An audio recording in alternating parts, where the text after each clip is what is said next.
Today with Amazon Business, Shannon Stuckey of Walburn Woodworking helped her team buy 63 circular saws. Okay, Andy, take it easy. Now she uses her time to focus on growing something big. Buy smarter, dream bigger. Visit Amazon Business, your partner for smart business buying.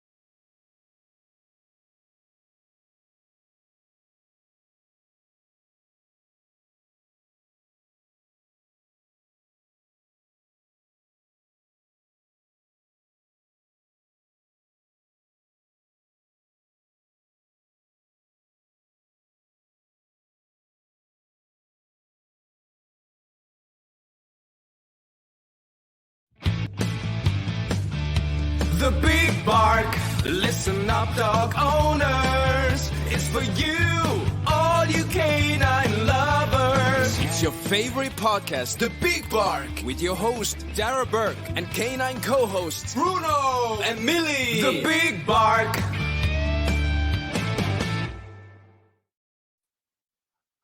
Well, that's a much better intro than we had last year. So, welcome back, everyone. Season 2 of The Big Bark. My name is Dara Burke, and this is the show that is barking mad about your dog, where we discuss the hottest topics from the canine world, meet with canine professionals, and chat to dog owners about the bonds that make a dog man's best friend.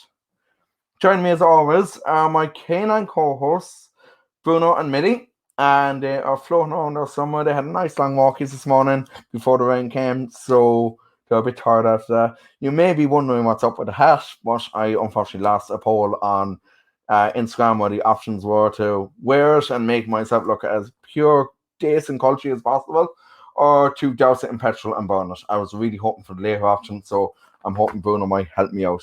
Now, today we are joined virtually by Samantha Rawson, who will be our awesome co-host today, as we chat about all things relating to puppy behaviour and puppy training. Later on, we'll be catching up with a dog owner who is actually the winner of our Halloween fancy dress competition. She'll tell us a bit of her own story about what her dog gets up to.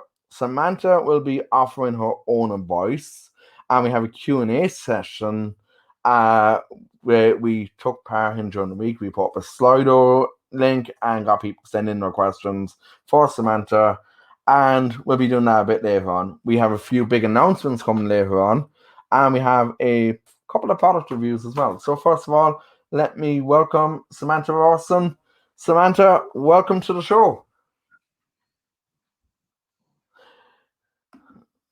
Samantha? And okay, already, there we go. We have Samantha. Good stuff. How are you? Yeah. Already. Hi, how are you? Sorry, I'm slightly. It's good to be here. Thanks for the invitation. Delighted. Well, delighted to have you on. And okay, let's start off. And Samantha, tell us a bit, give us a bit of background about what you do and what your role as a canine behavior and training consultant involves. Okay. I have been doing this for 27 years. I set up my business originally in 1993. I'm originally from Dublin, and I set up a dog walking and pet care service company. So I used to walk dogs. I used to call into dogs and cats and bunny rabbits and any animals at home. So I used to do house visits. I also used to do house sitting and then dog training and behavior as well. So as the dog training and behavior took off, I kind of stopped doing the dog walking and the home visits and all the rest of it. So when I started, I had about 5 or 6 services that I offered. And now I only offer 2 services, dog training and behavior, and some dog boarding, some selective dog boarding for dogs that I like. Mostly now it's dog training and behavior. Okay, brilliant. And I suppose I'll tell you a bit about the background. So I started studying with John Rogerson, and I met John Rogerson through Mary Owens of Furcroft Kennels in Kildare. And John Rogerson is a well-known English dog trainer and behaviourist. He's probably retired now, I'm not too sure. But then through him, I did loads of other courses. And then I studied with the University of Southampton. So I have a university qualification in applied animal behaviour. And then this year, I was accepted as a provisional member of the APBC, which is the British organisation, which is the Association of Pet Behaviour Counsellors in the UK. And last week, actually, I just got notification that I've been accepted as a provisional member of the...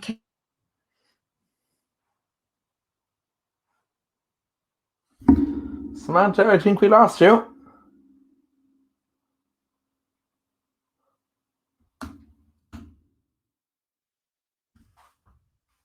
Samantha?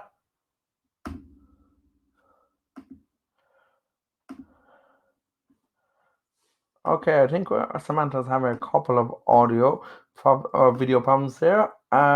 Let's see, can we get her back on there? Just a sec while I try that. There's always hiccups in these shows, but look, that's the joy of internet in Ireland. Let's see, can we get Samantha back on there? I'm gonna just hit her up quickly via email there, and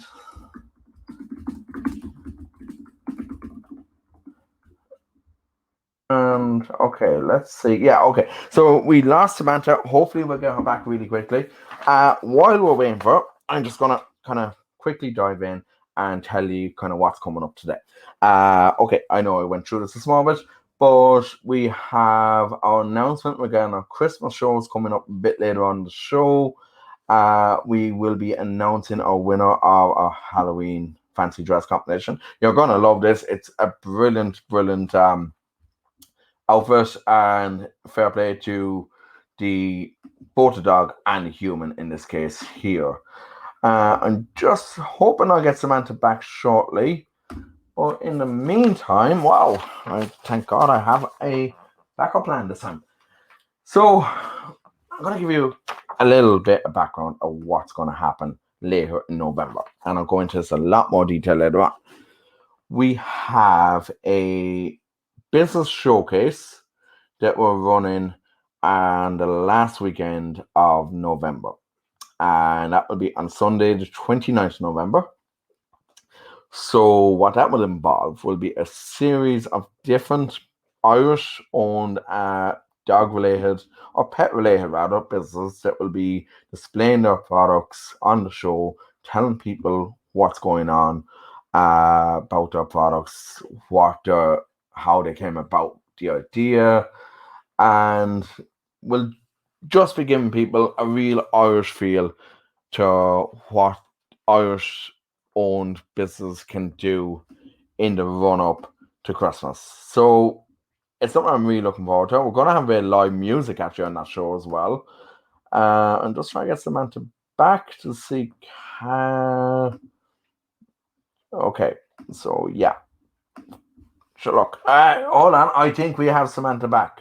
And hold on. Samantha, I have you. We're back. Oh, lovely. Look, these hiccups always happen. I think every show I had last year, there was some technical hiccup. But God. That's broadband and stuff in Ireland for you, like, so. Yeah, it's a windy day. It is, yeah. And any kind of bit of wind, sure, look, these things happen. Yeah. But, like, look, it can't be helped, and sure, we get on with the show anyway. Yeah. I was just bringing people in a small bit about what's happening later on in November, but I'll come back to that a bit later on in the show anyway. So, okay. Let's dive into it.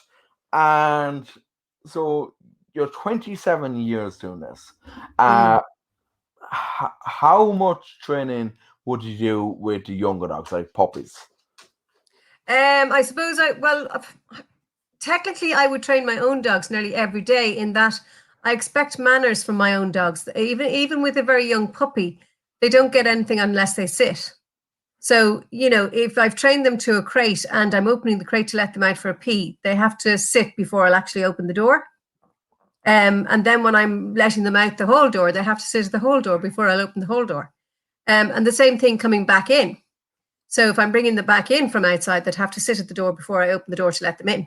So I'm kind of instilling manners from a very, very early age. And then I just build on that. As the puppy grows and they can cope with more and their brain gets bigger, then they can understand more. But obviously little puppies up to about 3 months, you can only teach them so much because their brains are only developing. But any little puppy from 8 weeks onwards can learn what a sit is. And sit in my book is the equivalent to please. So you don't get anything unless you say please. Very good. Yeah, that's true. And I suppose like when Millie came to us, Millie was I think either 4 or 5 when she first came to us, and Millie wouldn't give the paw, wouldn't sit, nothing. Yeah. But eventually, like she kind of got used to the idea. She's sitting over here on the ground now, currently being a rogue. Let's see, can I get a kind of visual on her there? Oh, there's a chilled out dog. Yeah, very chilled out. Hey, indeed. Millie. And sure, look, Millie is she thinks she's the queen of the house anyway. So yeah, I let that argument up between Millie and my girlfriend. So like, look, they argue that between them who's the boss.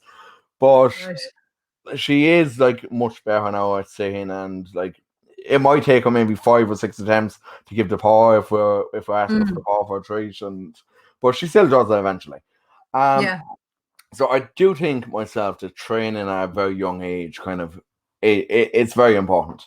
Well, I suppose it's much easier because if you think about kind of training children or educating children, the younger you start, the easier it is for them because it's about getting into routine and training your brain as well. I mean, I think it's very unfair to let a dog grow up without any manners and then suddenly decide at a year old or 9 months or whatever you decide to suddenly put manners on this dog, because I think it's very unfair on the dog. Do you know what I mean? I mean, imagine if suddenly a 10-year-old child was told to go to school when they'd been running around the house and the garden for 10 years. That would be a very, very hard thing to do. So it's you're being kind when you start early and you're making it much, much easier on yourself and on the dog. It's not just for the dog, it's for you as well. Absolutely.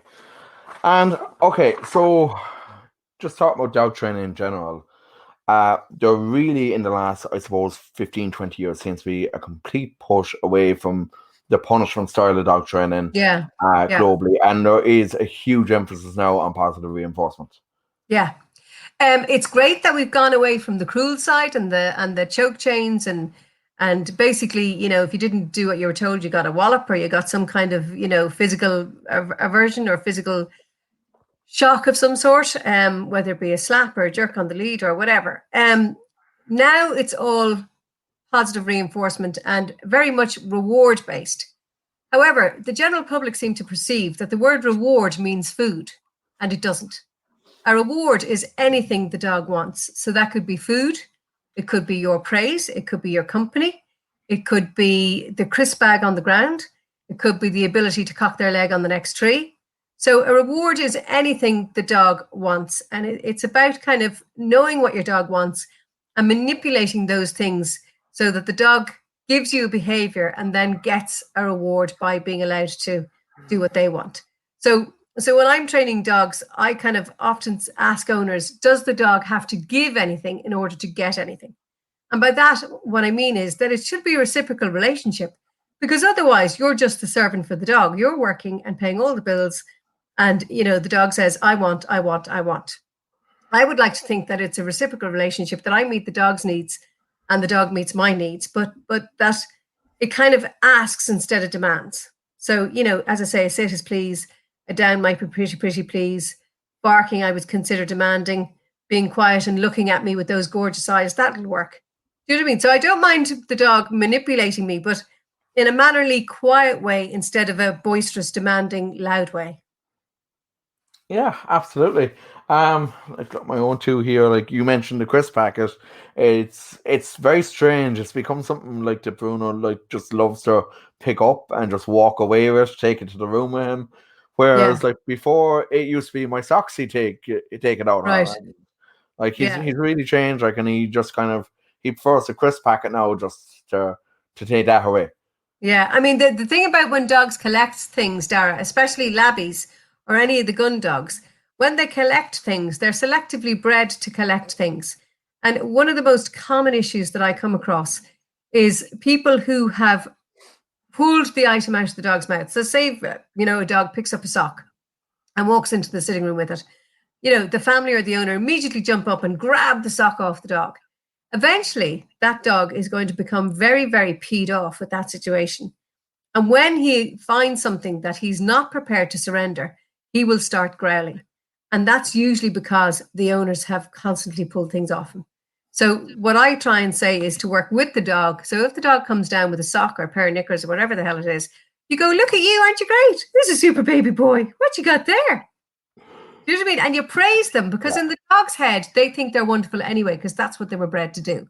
So it goes for all the gun dog breeds, you know, the Labbies, the Spaniels, the Retrievers, the flat coat Retrievers, and even Cavalier King Charles Spaniels are gun dog breeds, or anything with a gun dog cross in it.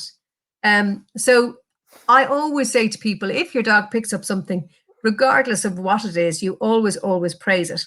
And then if you need to get it safely away from the dog, you trade upwards. So you trade for a biscuit or a bit of cheese or some meat or whatever. You know, offering the dog a rubber dog toy that's been made in China for your beautiful smelly sock is not going to work. You need something that's smellier than the smelly sock. So that's where your bit of cheese or your bit of meat might come in. So the surrender, if he's trading upwards, none of us will trade a £5, you know, for £2 or trade a tenner for a tenner. I'll trade a tenner for 20, but like, so, you know, so you must always trade upwards and make it, you know, motivational for the dog to want to surrender the item. But you have to thank them for picking up the item in the first place. With the socks, the only problem is Pennies is closed, done, and selling socks right now. Yeah. Quite have to keep those at a high shelf at the moment. Yeah. But you see, if he collects them and brings them to you, that's, you know, it's fine, because he's entertaining himself. You're getting a bit of interaction, you know, and it's all good. The problem is if dogs pick up things and they won't give them back to you, usually with some Labbies, they will swallow them. So in an effort to keep them from you, the dog will swallow them. And in that case, you have a very expensive trip to the vet. Yeah. And I suppose in the worst case scenario, your dog could die of something like that. That's why it's really, really important to praise them and get them to swap, rather than make a big drama-rama out of it where they have to try and keep it. And tell me this, Samantha, like going back to the puppy side of things, what are some of the biggest behavioural issues that you see when puppies or young dogs, say less than a year old, come to you? That one that I've just talked about, possessiveness, or resource guarding, as it's also known as. I suppose house training is a big thing, and generally kind of the dog being, I suppose, let run loose and free around the place where everything is a drama. And then the dog doesn't listen, and the dog is doing what it likes. So I'm a big believer in structure and routine. One of the first things I often say to people when they come and see me is that they're overusing the dog's name. You know, say the dog's name is Henry. It's Henry, sit. Henry, go out. Henry, don't do that. Henry, give me that. So, you know, after a couple of months, that dog is going to completely... Amazon Business honors Ricardo Gurgel, owner of Veggie Root Tavern. This week, Ricardo saved big and used Amazon Business to help his team buy commercial deep fryers at a quantity discount. Because even veggies can be fried. I'm gonna need 2 orders of fried fiddleheads. With business buying easier than before, Ricardo now uses his extra time to focus on growing something big. Buy smarter, dream bigger. Visit Amazon Business, your partner for smart business buying. Fiddleheads. Yum. Reimagine your life by becoming an RN at Duke Health, a recognized health system in North Carolina's area known as the Triangle, home to award-winning restaurants, beautiful scenic spaces, and an eclectic art and music scene. You'll have plenty to enjoy in the area and cities beyond. What's more, you'll have a career filled with purpose and opportunity, matched by benefits that best support your wellness, family, and future, offering sign-on bonuses and relocation. Apply today at dukenursing.org. Ignore the name Henry. So I try not to use my own dog's names, and I encourage people to only use their dog's names in a positive manner. So if you have to correct the dog or interrupt the dog from doing something, you don't use their name. Okay, so, you know, again, people will go, Henry, put that down. Henry, stop that. So whether the dog ignores it or whether they learn that Henry is, I'm in trouble. So if, you know, the least you say the dog's name, the better. And if you are going to use the dog's name, it should always be associated with positiveness and fun and interaction. Oh, very good. That was some really good tips there. And just a moment, I'm getting rid of that hat because it's annoying the hell out of me. Look, it lasted 18 minutes, so that's more than I thought it would last. It's going towards the petrol later on, maybe. But Right. yeah, so like some very good tips there, Samantha. And like, I suppose like, what's your favorite experience? Like from your role, what's your favorite thing about your job?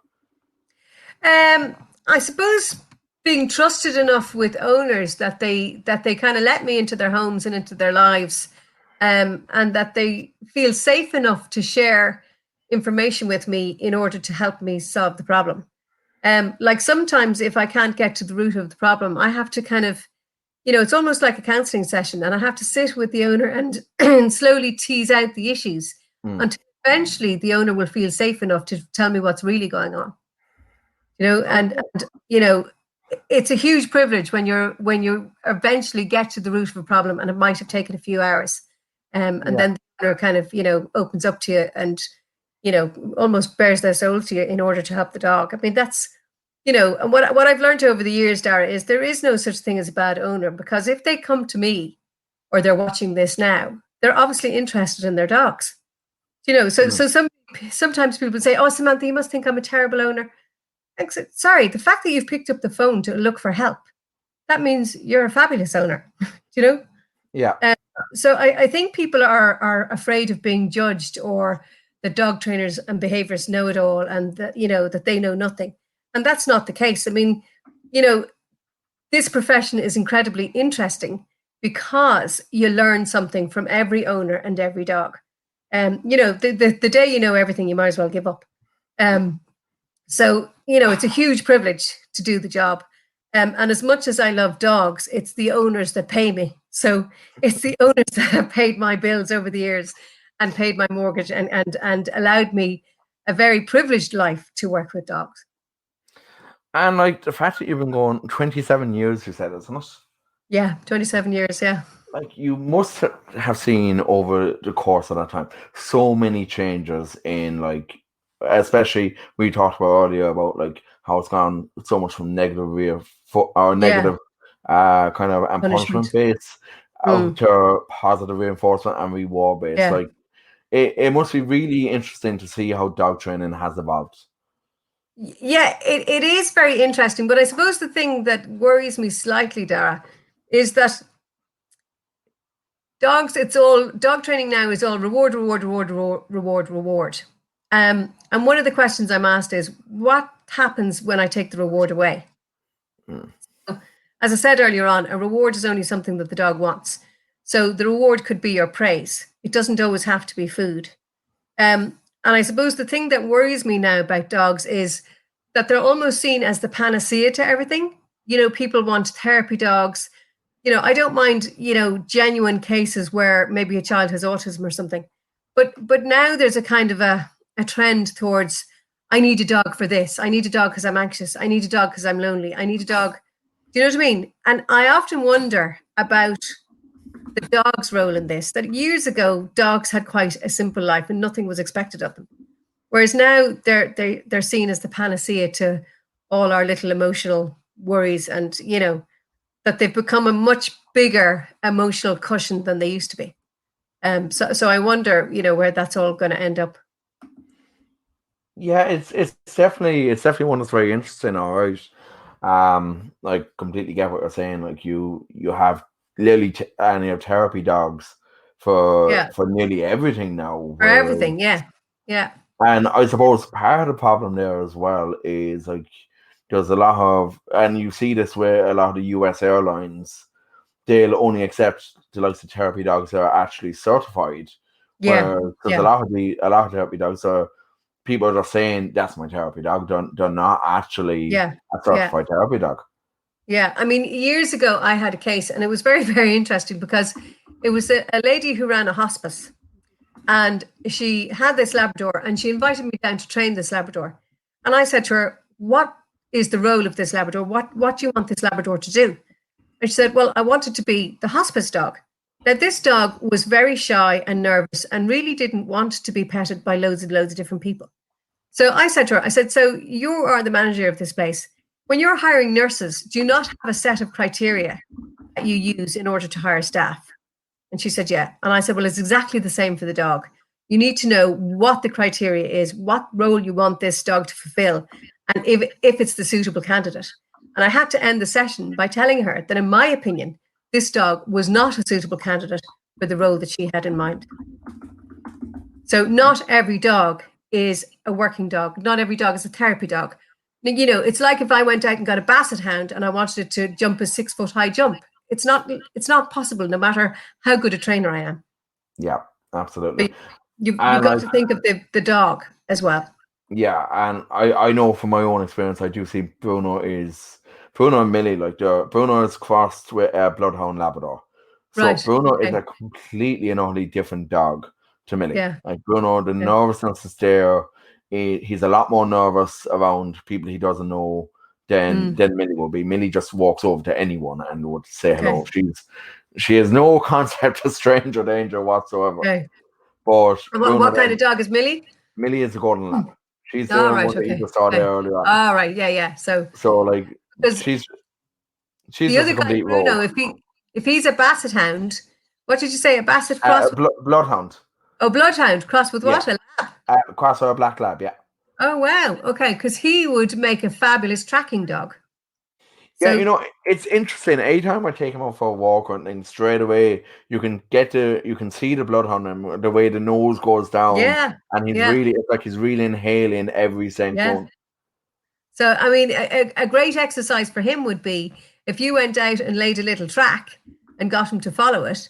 And if he was doing that in a park and around people, he would learn to ignore the people because he's following the track.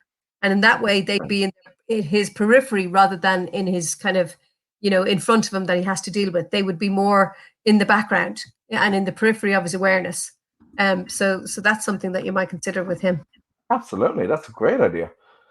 And tell me, well, we're kind of deviating away from what we were originally planning, but one of the things you want to talk about was kind of building a relationship with a new puppy. Yeah. I suppose when you get a new puppy, it's a new relationship and it's all very exciting. And I suppose from a dog trainer's point of view, you're trying to exploit that newness in the relationship and the wanting it to work. Because if you wait till 9-10 months down the road, the novelty might have worn off, or, you know, the dog might have peed on your favorite carpet and you're not as enamored with it as you were when it first arrived. So it's about setting up for success. And again, as I said earlier, maybe giving the dog a routine and a designated area so that you manage the dog in your house and in your life so that you're not going to fall out with it. So you're not going to leave it loose to pee on your carpet or chew an electric cable or whatever. So puppies sleep an awful lot anyway. So if they're, you know, used to a utility room or a crate or your designated area, wherever that might be, that every time they come out of there, you bring them into the garden for a little pee, but maybe you play with them for 10 or 15 minutes and you get a whole play relationship going, and then you pop them back in their pen and they have a little sleep and you go back to work and get on with your life. And if every time you take that dog out, you do something positive with it and play with it, that's the start of a relationship. And then slowly you can kind of maybe withhold the ball or the toy until it sits. And then throw the toy. So you know, you're building positivity from day one instead of allowing it to run amok, wreck your house, and then give out to it. That's not a good relationship. We just have a lovely comment in there, Samantha, for you. Hello, guys. This is from Marie Donegan. Learning loads Hi, from Marie. Samantha, from Tim, Laura, and Marie, who are watching live on Facebook. Do remember, if you have any comments on the show, be sure to drop them in on the Facebook stream underneath in the comment section. I'll shout them out here, or else on our YouTube stream as well. The link for that is on our Instagram page, so you can watch on both of those as well. So yeah, it's great to see the positive comments coming in.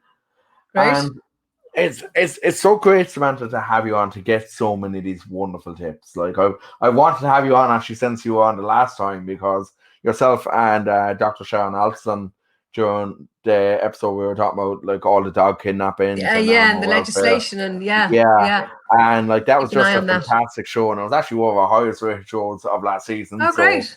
So Okay. it's great to have you back on and talk about all this, and like to get your wisdom, even like what you've said to me there about Bruno, and like laying the track for him. Lydia, whose dog was featured in. Lydia, I hope you're going to say hello to Samantha as well. Lydia, hi. Lydia. Just giving you a shout out there. So Lydia's dog was featured in the intro earlier on. All right. So yeah, a lot of people are really enjoying the show so far. So that's great to see. Good. Okay, so what we're going to do now is we'll move on next to the Q&A session, if that's good with you. Yeah, fine with me. Yeah, far away. All right, let me just try and bring that up now. And I'm going to just try to share that screen. And let's see. I believe it's this one. So what we're using, and Lydia says hello to Samantha there too as well. So let's see. Let's see, that shares now. Brilliant. Okay, so here we go. Let's start off here. I'm gonna try and make this a slight bit bigger if we can. I'm gonna put this into full screen mode there and take the two of us just out a small bit. Okay, so the first question here, Samantha, is a housebreaking question. The pup is good all day, goes potty outside, but at night has accidents. It's brought out every 2-3 hours, even at night. The pup is 7 months old. What's your advice here? So read that to me again, Dar. I can't see it from my end. So it's usually good day, but so the pup is good all day, goes to toilet outside, but has accidents at night. It's brought out every few hours, even at night, and the pup is 7 months old. Okay, that might be a little bit of insecurity from the puppy, because during the day people are around, and the house might be busy, whereas at night the pup might feel a little bit anxious because it's alone, or if it's sleeping separately from the owner. So I think I would probably, if it's crate trained or if it's used to a crate, I would possibly have it crated upstairs in the bedroom where it's with you. But also during the day, I would possibly teach it to be on its own during the day, that you're in another room or whatever. That sounds like as if the pup might be with the owner all day and separated at nighttime. Okay, very good. Because it's 9 months old. Is it 9 months old, or is that what you said?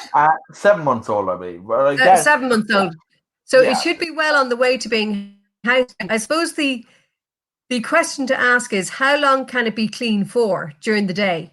And if there's any pattern to the accidents at nighttime. I mean, if she's saying she brings it out every 3 hours at nighttime, so where does it have the accidents and at what time? So I would suggest she maybe keeps a journal, so she can notice if there's a pattern to the behavior. So where is it going to the toilet, and what time is it going to the toilet?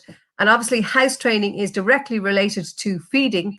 So is it being overfed, or is it free fed? Is it fed 3 or 4 times a day, or is there a bowl of food there constantly? I personally like to feed dogs 3 times a day or 4 times a day. I don't believe in free feeding. So there's lots of possibilities for that. But maybe if she wants to send me a private email later on, we might be able to go through that in a little bit more detail. Absolutely. All right, let's go on to the next question here. We have Zoe. Zoe is actually a former guest of ours too. Her dog, her greyhound Robert, was the runner-up in the Nose of Tralee this year. All right, congratulations. So Zoe has adopted a foster dog, taken a foster dog as well. The foster is 1 year old, so still a puppy. Has been seriously neglected and is very nervous of everything. So Zoe wants to know, have you any advice on desensitization? I suppose the thing with 1 year old dog, and if it's a greyhound, maybe it hasn't been used to living indoors in a house. It might have been outside in a kennel environment. So a house might be a whole new experience for that dog. So I would get it used to one room at a time and one kind of exposure or experience at a time. Sometimes rescue dogs are suddenly brought into the house and brought out on walks and brought in the car and all of these kind of experiences that it's just not used to. So it might be being overwhelmed by a load of new experiences. And foster carers are trying to do their best, but in eagerness to do their best, they could be overdoing it. So I would maybe slow down with the experiences, and sometimes give the dog a chance just to sit and watch the world go by, rather than the world moving and the dog moving. It's really important with nervous dogs that they are stationary, and the world moves around them. But I would maybe take a step back and slow everything down. This dog is only a year old. Hopefully this dog will be with you for the next 15 years. So there's no rush. Just take your time. Brilliant. Okay, so let's bring up the next question here, and let's see what else. My 9-month-old pup is very nervous and barks at anyone who comes to the house. How do I get my puppy to stop barking at visitors and getting used to people? Okay, so when a dog is nervous and somebody comes into your house, that's like to the dog a burglar breaking in, because they're sitting there in their own little space, happy as Larry, and in walks this stranger and probably comes straight over to them. So they invade their space, they encroach their personal space, and then they insist on making friends. So if I was sitting in my dressing gown and a burglar walked into my house, I think I'd have exactly the same response. So, you've got to see it from the puppy's point of view. And instead of expecting the puppy to like everybody, just leave it at a distance, maybe behind a baby gate or in a big dog crate or in a pen or something, but separated from your visitor, so that the dog has the time and the space to sit and watch the visitor and make sure that visitor is no threat to them. So I wouldn't be encouraging hellos or handling or anything, or treats or anything like that. I would give the dog distance, time, and respect, really, is what it boils down to let the dog make up its own mind about how it feels about the visitor, and not force friendships. I always say you cannot make friends with the dog. A dog will make friends with you. Very good. Okay, Samantha, let's have a look at the next one here. So over the past 2 months, I have been trying to train my Rottweiler pup on leash. She reacts to every dog and pulls the arms off me to reach other dogs. How do I stop this? So I think the dog has been very... Amazon Business honors Ricardo Gurgel, owner of Veggie Root Tavern. This week, Ricardo saved big and used Amazon Business to help his team buy commercial deep fryers at a quantity discount. Because even veggies can be fried. I'm gonna need 2 orders of fried fiddleheads. With business buying easier than before, Ricardo now uses his extra time to focus on growing something big. Buy smarter, dream bigger. Visit Amazon Business, your partner for smart business buying. Fiddleheads. Yum. Okay, guys, we gotta put our trays up for takeoff. Where's Dad? Oh, he's in the back. We could only get 3 seats together. Daddy has my pillow. We'll get it later. Can you not put your feet up, please? Why aren't we going? We must be in line for takeoff. Like security? Well, that was a different line. I have to go. We just sat down. But I have to go. The seatbelt sign's on. Why aren't we moving? Hey, no kicking. We're just 15th in line for takeoff. Son of a... Don't go there. Go on a real vacation. Go RVing. Learn more at GoRVing.com. From what I'm gathering, their dog has been very reactive, very pulley on the lead. Okay. That would make me question, does the dog have access to other dogs when it's not on lead? Because is it fearful of other dogs, or is it overexcited or overstimulated by other dogs? So I would really need to know what's happening when the dog isn't on the lead. And if it's a new pup, I would tend to put the lead on in the house, carry the dog down the road and walk it back to the house. So a bit like, as I said earlier on about your guy and the tracking, that you make the thing it's frightened of in its periphery rather than in its forefront. So that the dog is not having to face the thing they're very frightened of, that they're in the background. But it depends on how old that dog is, because if he's pulling towards dogs, that would tend to suggest that he's had lots of play off lead with other dogs. So that's what I would need to know there. Okay. And it maybe be stationary. Maybe have the dog sitting still, that you're sitting on a bench with the dog on the lead and other things are moving rather than the dog and the other dog's moving, and everything is high excitement. Try and again, keep it calm and still. But I would be interested to know how old that dog is and the background information. Very good. Okay, and let's bring up the next one here. My 6-month-old puppy chews on everything, including my hands. Well, that's an interesting one. I don't know how the hands are left, but I know he doesn't mean it, but because he sits there and looks innocent, how do I stop him from biting? Okay, your hands taste of what you've eaten. I was with somebody last week and they actually had put their hand out. I was actually doing a Zoom consult with somebody, and while I was talking to them, their hands were like this and the puppy was chewing. And while I was talking to them, doing a Zoom consult, I said, put your hands in a fist. So now those little chewy sausages are gone. Okay. So really important that your fingers are not out when you're playing with a puppy. Okay. Because all of those little fingers taste of what you've eaten and are very tasty and very attractive. So when you're playing with a puppy, keep your hands in a fist and present it with a chewy toy. So I don't have a chewy toy here, but let's say this is your chewy toy. So this is appropriate. This is not appropriate. And if it then goes to go for this, even though I've presented this, I would give it 3 chances. And if it's not working, I'd put the dog away again, because I don't want to give out to the dog and I don't want to get into a battle of wills. So I will always offer it something appropriate to chew and to lick and mess with. But if it's not working after 3 attempts, it's not going to learn after 4 or 5. So I would just put the dog away for a few minutes, or 10 or 15 minutes, and then try again later. But really is about not making your hands attractive, because your hands taste of what you've eaten. Okay, so Lydia just popped in a question there asking, do dogs stop chewing with age? So as they get older, or does it again come down to behavior? So like, does it come down to training, or will a dog stop chewing with age? They do grow out of it, but all at different stages, depending on the breed. They will grow out of it quicker than others with some breeds. But if they learn that it's an acceptable behavior, the danger is it might be acceptable to you, but will it be acceptable to somebody else? So you've always got to be mindful that whatever behavior you encourage, that it's not going to get you or your dog into trouble. So, it's about manners. Socialization is really about behaving normally in social situations.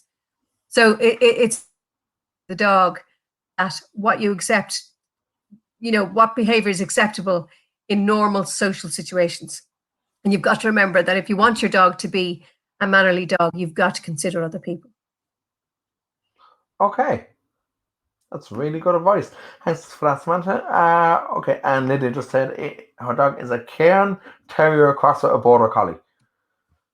Okay, so you've got the excitement level of the Border Collie and the activity level of the Border Collie, who always wants to do stuff. And then you've got the Terrier who, they're designed to dig. And again, they're very, very active dogs. But Terriers are designed to kill things by shaking them.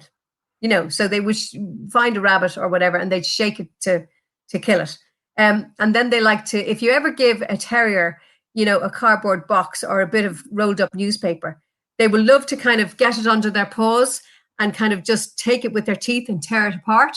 So you can imagine if that was a rabbit, exactly what they would be doing. So the teething bit and the biting hands would be very terrierish in how they would kill something. And then cross with the Border Collie. Border Collies don't know when to stop. So you really got to train Border Collies to rest and relax.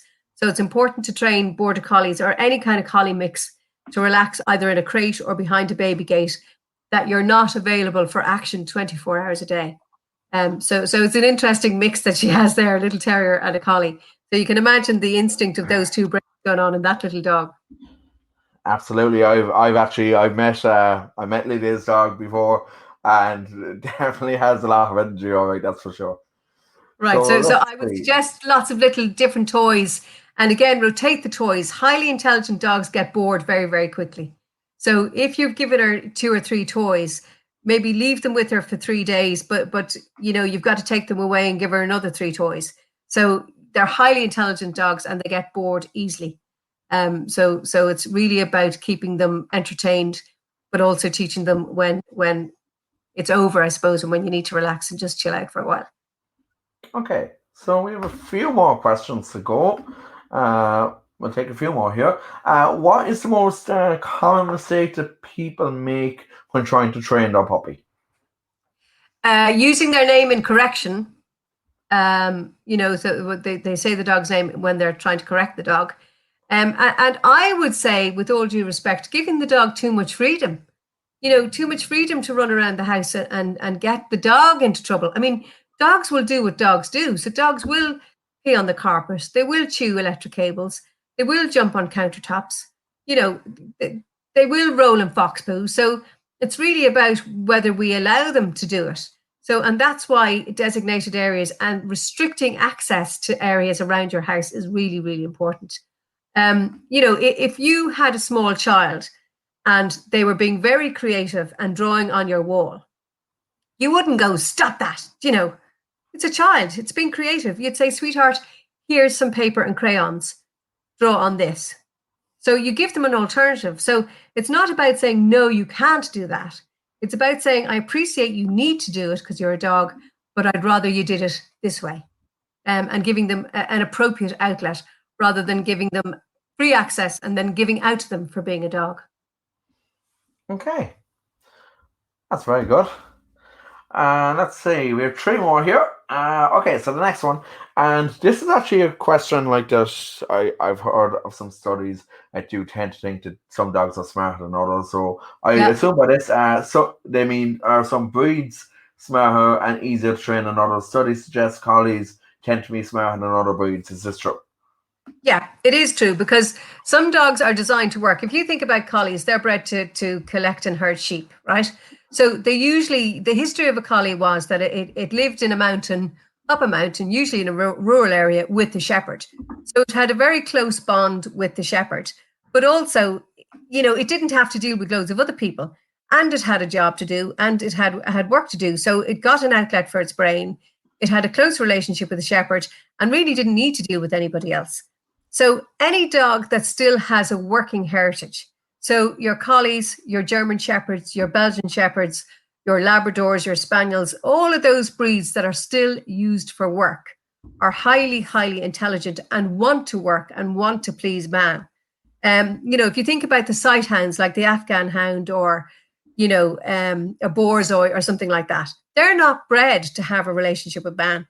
They're bred to chase and hunt and catch the prey, and man will hopefully catch up with them and take it off them for their dinner.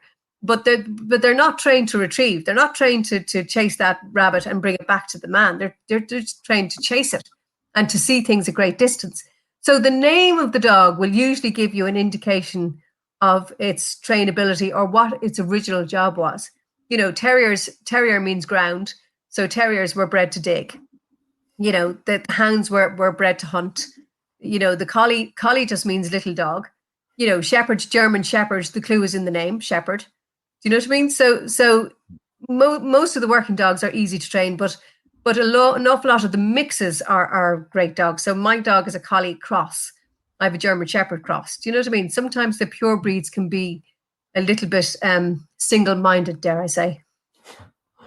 Okay, and I think we have one last one here now. So is punishment ever appropriate, Samantha, in your eyes when training? No. Punishment means after the act. So, you're caught for committing a crime, you're punished after it's happened. With dogs, they don't have that sense of time that they know what they're being punished for. Unless you catch them in the act and you interrupt it immediately, that's fine. But punishment always suggests that it's after the act. So punishment has no place in training because the dog doesn't understand it. And really what you're doing is destroying that dog's trust in you. If you punish a dog, either physically, mentally, or emotionally, you're destroying that dog's trust. And good dog training and my relationship with my dogs and hopefully what I'm trying to teach owners of dogs is that it's a relationship based on trust. And if the dog doesn't trust you, you're at nothing. You might as well forget it. Okay, we'll take one more here, Samantha. Just because Ursula O'Neill who's watching live on Facebook. Thanks for your question here, Ursula. What's the best tips for first-time dog owners? Our dog arrives on Friday, excited but nervous. Expect to be tired. Puppies are like baby animals, so they're baby dogs. So they take an awful lot of caring and nurturing, and it is a full-time job. I've had 3 puppies in the last 3 years. It is a full-time job, so expect to be tired. But choose your designated area now. And if the breeder has had the dog in a crate or got used to a crate, the sooner you introduce a crate or a baby gate or a designated separated area where the dog is barricaded from you, that makes life a hell of a lot easier, both from management, where dogs chewing and peeing, but also really, really essential for the whole house training process. But patience and more patience and more patience, and expect to be tired for the next couple of months. But happy tired. Good tired. That's great, Samantha. Okay, and that's the end of our Q&A. Samantha, thank you ever so much for answering all those questions. There was quite a lot there. Delighted so many people sending in questions. The great thing about Slido is if you don't want your name or anything in it, the way we do it, you can just leave the comment anonymously, which is what a good few people did there. Or you can always ask questions during the actual stream in the comment section on Facebook. Now we're going to move on because we have the winner of our Halloween fancy dress contest to announce here. I'm going to share a few slides here of just a couple of the entrants that we actually got in. And so this one here is, let me see, this is Belle, or Bella, I think it is. That was sent in us by Lorraine Royce. So thanks, Lorraine, for sending us in that. Let me see here we go. This is a account on Instagram. Bit of Photoshop work went in here, guys. These guys are known as the Dog Vengers. So any Marvel fans there will appreciate that. And let's see. Who are we next? This is Teddy. Teddy really got into the Halloween spirit there with all the decorations. I think that's a spider collar that Teddy has on. But we're going to choose our winner, and we've already been in touch with her, and she's standing by. And Lisa Brennan with Sadie is our winner, who dressed up as Red Riding Hood, and dressed the dog up as the big bad wolf granny. And Lisa and Sadie join us now on the show here. Lisa and Sadie, welcome to the Big Back. Thanks very much. Hi, Dara. Hi, Samantha. How are you? Hi, Lisa. Congratulations. Hi, Sadie. She's never too far away. Lisa, I have to ask you. Like, I saw the comments as well, or the post that you had up on Instagram there, and I have to call out the caption just because it's brilliant. Let's see. So no matter how stupid you feel, just remember Little Red Riding Hood couldn't figure out a talking wolf in drag wasn't her grandmother. It was impossible to keep a straight face for this just because we're in quarantine doesn't mean we can't look the part for it. Lisa, that's fantastic, and thanks very much. There this morning, it was Jen there alerting me to her. She follows you on Instagram. She does, yeah. And I saw it, and I was like, oh, Good girl, Sadie. I think Sadie wants to know what she's going to win. So basically, what we have here is we'll be sending you out a package of 2 packets of the North Treats.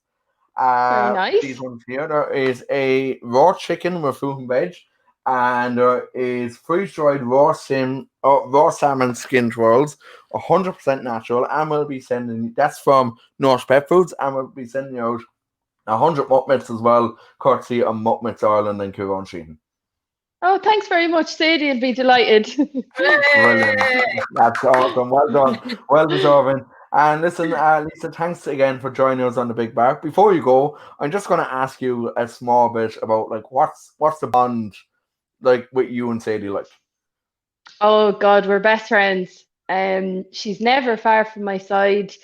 I found that especially now in quarantine, I'm sure a lot of people really value their dogs now, with being stuck at home so much and not being able to visit people and see people. You can get quite lonely, so it is lovely to have a dog there. They're great company, and definitely during the quarantine, she's been the best companion. Do people talking to yourself, Lisa? Pardon? Do people accuse you of talking to yourself when you're talking to the dog? I'd say they're used to it at this stage. Brilliant. The big thing about dog owners, we all chat away to our dogs, and then we have company. You don't realise how much you're chatting to the dog. Yeah. Same even when you're on the phone to people and you're talking to the dog at the same time. The person on the other end doesn't know if you're talking to them or Sadie. So yeah, but to be re-socialised ourselves, don't we? Yeah. And you know, like when I be walking Bruno and Millie here, like even I often take them down to UL below here in Limerick, and like I'd be walking them away, and I'd just be have a full blown conversation with them. And one of these days, I'm actually expecting them to actually talk back to me. Yeah. So it is. It's amazing how a dog becomes just such a big part of your life. Like they really are a member of the family. Yeah. Absolutely. 100%. And like Millie, who is just over here, has made herself right at home on the chair there. Oh, hey, Millie. Millie she thinks the house is hers. So, well, I suppose it probably is at this stage. Like, but listen, Lisa, congratulations again. I'll be in touch after. Thanks very much. And I'll get those out to you during the week. Great. Thanks very much. Thank you. Take care. Bye bye. See you, Lisa. See you, Sadie. When you see someone sipping on a crisp, refreshing drink from McDonald's, you may suddenly crave one too. And that's normal. It's more than a drink. It's a McDonald's drink. All your ice-cold go-to drinks are here whenever that mood hits. From classic Coca-Cola to a sparkling Sprite to a sweet, sweet tea. Get any size for just $1.39, only at McDonald's. Price and participation may vary, cannot be combined with any other offer. Ba-da-ba-ba-ba. Wow, that was brilliant. Like such a great costume and like a great effort from the two of them together. Brilliant, yeah, and Sadie looks like a very sweet dog to allow that to be put on her. Obviously, a very good dog.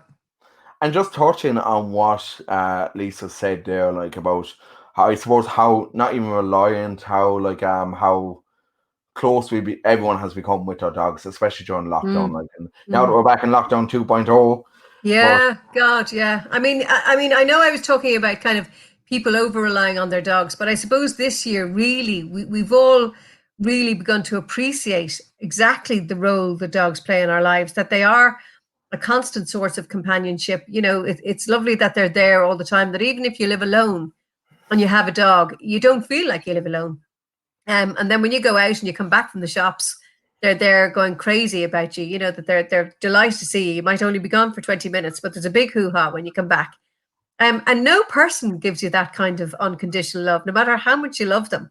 I mean, if you go to the shops for 20 minutes, your partner doesn't give you a big hug on your return, but a dog certainly will.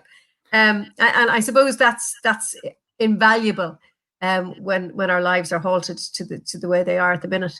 I think dogs really, you know, I suppose their therapy in mental health is really come to the fore, and we really appreciate how important they are. And also, I saw a story the other day on the English news about dogs being trained to possibly sniff out COVID, medical detection dogs, and they're trialing those dogs now in the UK at the minute. So that would be a huge help to opening up the economy and getting people traveling again if they could have dogs that could sniff out COVID in the airports. Absolutely. And it's, you know what, like it just goes to show you the incredible range of talents that the dogs have. Yeah. Huge range of talent, but, you know, also talented skill in the trainers that train those dogs. Oh, absolutely. You know, the skill of the handler and the trainer is matched by the skill of the dog. And it's a very good handler and trainer that brings out those skills and qualities.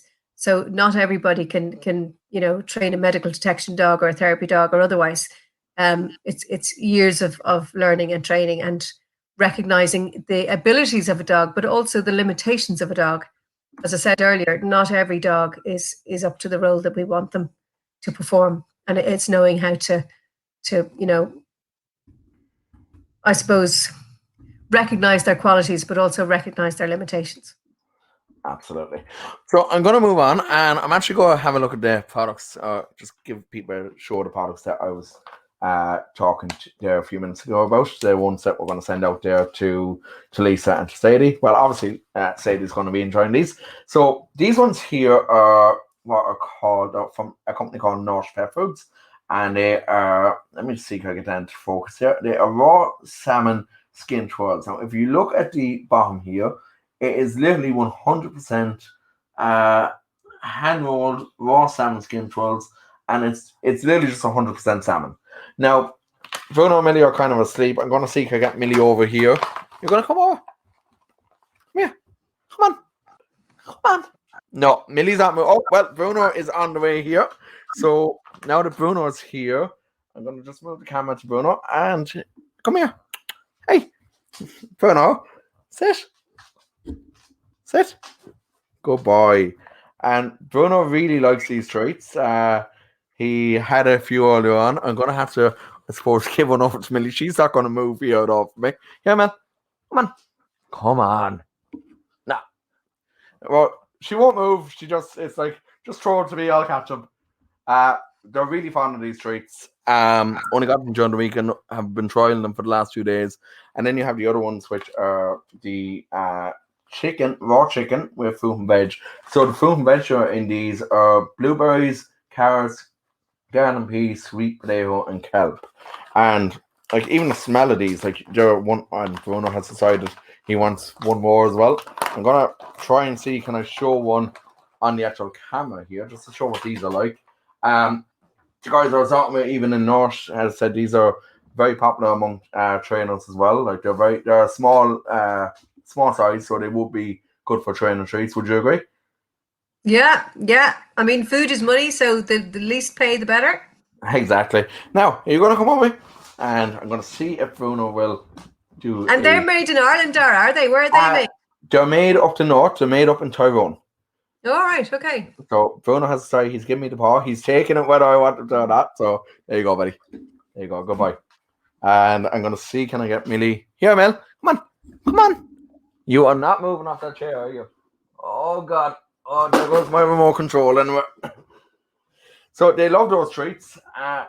North also sent me down a bits of dog food to try as well. So they sent me down, they're the same company that own the churro. So let me just see, can I get this up here? So that is these ones. You might have seen these in the likes of. Yeah. So these are really good quality meat in these. And I do have one open. So I tried this morning with the dogs, and like this was like, it's really like, you can see in it, it's like pretty good quality stuff, and it's really good. He wants that now. I think he wants his dinner, so I'll give him his dinner here in a few minutes. He's been a complete rogue here, and Bruno likes his cuddles. And they also sent me down a bag of this grain-free food as well. I had never tried this before. Very good apparently for dogs who are allergy sensitive or digestive sensitive. So that's one I'll be trying. Bruno used to get a bit kind of I suppose sick with his dog food, but we changed up to dog food to a different one there last year, and he hasn't really begun sick since. So we think it was the dog food. He was. Have you ever tasted any of the foods yourself, Dara? I would be lying if I said I hadn't tried water treats after a couple of cans of cider or something. So I'd be lying about that. But like Bruno has decided he's going to join in now, and he does look a lot cuter than me though. He looks a lot better on camera than me. I think about that grain-free food with a bit of hot milk now. I think you should taste that yourself and see what the story is. Oh, maybe a bit of Bailey's. That might work a bit better. But okay, so all these products, the tails I tried to get a video of them actually eating the products today, but every time I tried, Bruno kicked the camera out of the way. So He's not a big camera dog, but Right. he's still adorable all the same, Andrew. You can wait for your dinner. I'll give it to you in a few minutes. But yeah, so that's basically the products. Are really good quality and they're 100% natural. So it's all natural ingredients going to them. So thanks again to the guys in North Pet Foods for sending those down and hoping to do a good bit more with them. And might have a few competitions running over the next 2 weeks with them. We will have a competition run next week with Muppets Ireland. So I'll be giving more details on that during the week. For now, the last thing I want to talk about is I mentioned at the top of the show, our business showcase, which is taking place at the end of November, so the 29th of November. Now, to give you more details about this, guys, the idea of this show is it will be an Irish showcase, so all Irish-owned pet producers, so like anyone producing toys, producing treats, producing accessories, wearables like dog collars, like bandanas, anything along those lines. It's all from Irish companies. The show will take place on the 29th of November. We'll have more details coming on it later this week. We have a number of different companies already signed on, so that's pretty good to know. We will also have a bit of entertainment live. Consider it the Canine equivalent of a certain RTE toy show that takes place at that time of year. What we're trying to do here is really support Irish businesses and try and help them. It's been a tough year for so many Irish businesses this year. And Samantha, I can assume like you know yourself like what 2020 has been like. It's been a very tough year for all involved. And very like, tough. look, Yeah. We're not out of the woods yet, but the latest figures do show that the cases are dropping, which is good. Mm-hmm. So hopefully we might be able to enjoy a normal Christmas. But what I would like, there's a lot of like websites out there that are, I suppose, international, might be a bit cheaper. But what you'll be getting from these guys that will be on the show on the 29th of November will be really high quality Irish produced goods. So it's one of our core values here at the Big Bark about involving supporting Irish business. Yeah, and toys. There's a big shortage of toys, Dara. You know, every time I'm in one of those big kind of low cost fashion retailers, so I'm sure people will guess which one I mean. I always look at the dog toy section, and the toys are terrible. There's a real gap in the market for good, interactive, durable, hard-wearing dog toys. So if anybody out there is thinking of something, there's definitely there's a space there for good, durable dog toys. There is a British company that makes toys out of recycled T-shirts, and I'm sure an Irish company could do exactly the same. We've lots of clothes going into landfill and all the rest of it. So you could be doing, two things at once. You could be serving the dogs and also saving landfill and doing something for fast fashion. So there's definitely a gap there. Absolutely. And just to give a bit more detail on the show, the stream itself on the 29th will be free to all for watching. There is no fees for tickets or anything like that. I don't really believe in any of that. And I've always wanted to keep the show, I suppose, free as possible. It's free for people to participate in as well. So businesses that want to participate. I've lost my notes. I don't know where I've gone to. They're here somewhere. Yes, here we go. So this is what I wanted. I'd lose my head if it wasn't screwed on. Bruno will probably bring it back to me. Okay. So to give the official rundown. So Halloween is over. We're in the run up to the Christmas season. And for the month of December, starting actually just on the 29th of November, the Big Bark is going to be going Christmas crazy. So as I mentioned, it kicks off with our Christmas Cracker Showcase. We'll be meeting lots of Irish-owned businesses who produce and supply products for your pets. And we're not limiting this to just dogs. Anyone who provides pet products in Ireland. I know we're normally a Canine podcast, but we want to actually be as inclusive as possible here in the run-up to Christmas. We'll also have lots of live music and lots of fun. We have a couple of bands and a couple of artists already signed on to do a bit of live music. Same format as this. It's all going to be virtual because of COVID-19. I would hope that next year, maybe, if that COVID-19 ever goes that way, that we might be able to do something a bit more kind of interactive and like in an actual venue. We will have some products to test out in the run up to this, so we will be looking for dog owner volunteers to actually have their dogs test out these products. There will be some prizes raffled off on the show, and that will be to raise funds. We'll be doing a donation system for that and a ticket system, a raffle ticket system for that to raise funds for animal welfare in Ireland. So what we're establishing in the new year probably will be the Big Bark Animal Welfare Fund. So as part of one of our core values, again, we want to be leaders in what we do, but we also want to give back to all the different animal charities around the country. Then on the 6th of December, we'll take a little break from everything kind of, I suppose, really festive, but it'll still be a Christmas theme. We'll have Dr. Tim Corby back with us. Samantha, you were on with Tim there. Tim is doing great work with Pet Bond. Yeah, he really is. Tim is making great strides. To chat about, and Tim did a similar show for us last year on this, how a pet is for life, not just for Christmas, and that's a very important message at this time of year. There'll be often advice to those who do want to get a pet for Christmas, where to get the pet from, and what you need to know about the responsibility of owning a pet entails. On the 13th of December, this is a very exciting one for anyone who's a big Christmas person, and hopefully this year we could all do a bit cheer. We will have the big man in the red suit in the house on the 13th of December. Santa Claus himself will be here, and he will be reading out letters that have been sent in to us for what your dogs want for Christmas. We'll have opportunities in the coming weeks to actually have a virtual call with Santa during the show, and he'll get to meet some of the actual dogs virtually to see if they're being a good dog or if they're on the naughty list for tearing up too much stuff. But as Samantha said, there's no naughty list, am I right? Absolutely, there's no naughty list. No, it's only the owners are naughty, never the dogs. And on the 20th of December, we'll wrap things up for 2020 with some Christmas entertainment, some live music, and we'll be inviting back some of our favourite guests from the show. Samantha, I hope you'll be up for coming back on.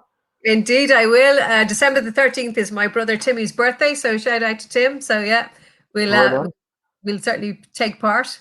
Absolutely. So that's the final show is on the 20th. So we'll be keeping it all light and fluffy, just like Millie's behind here.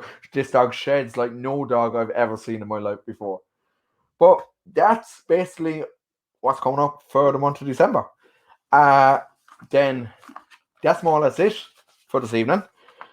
This has been a pretty good show. Samantha, thank you ever so much for joining us this evening. Thank you, Dara. Thanks for the invitation. Always happy to chat. Brilliant.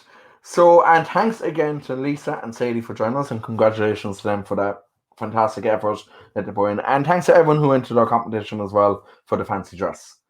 So, that's it for today.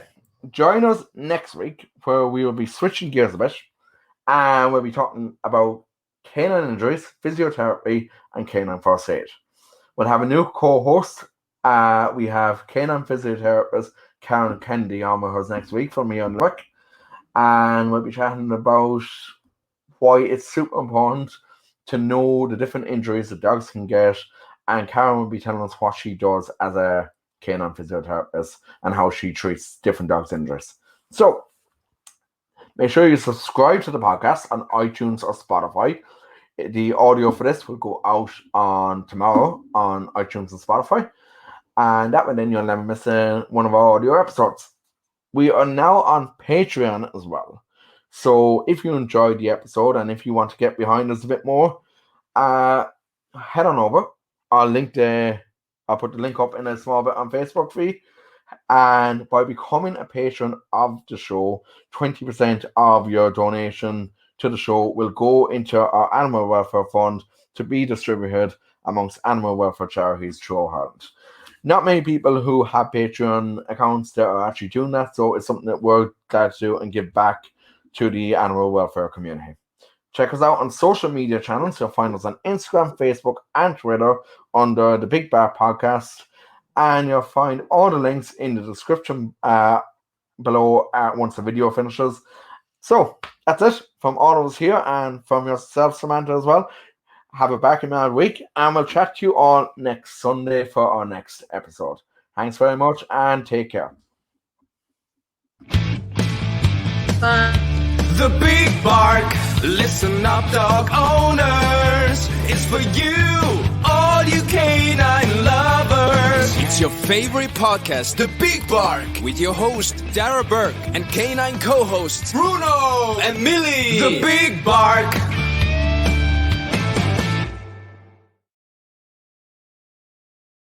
Texting privacy policy and terms and conditions posted at textplan.us. Texting enrolls for recurring automated text marketing messages. Message and data rates may apply. Reply stop to opt out. The pandemic has been hard on all our kids. New studies show more than 1 in 3 children who started school in the pandemic now need intensive reading help. That's right. Millions of kids in kindergarten through 3rd grade in the United States cannot read at grade level. Here's the good news. Your child can be reading in just 30 days, guaranteed, with Hooked on Phonics. Even if your child has been struggling, Hooked on Phonics will teach your child to read in just 30 days, guaranteed. And right now, you can get started for just $1. Text the word GRADE to 323232 right now. Hooked on Phonics is highly effective and incredibly fun. And everything can be done right from home and in less than 20 minutes a day. For more than 30 years, Hooked on Phonics has been the proven learn-to-read program that kids love to use. Text GRADE to 323232 and teach your child to read in just 30 days, guaranteed. Text GRADE to 323232 right now and get started for just $1. Text GRADE to 323232 now. Text GRADE to 323232.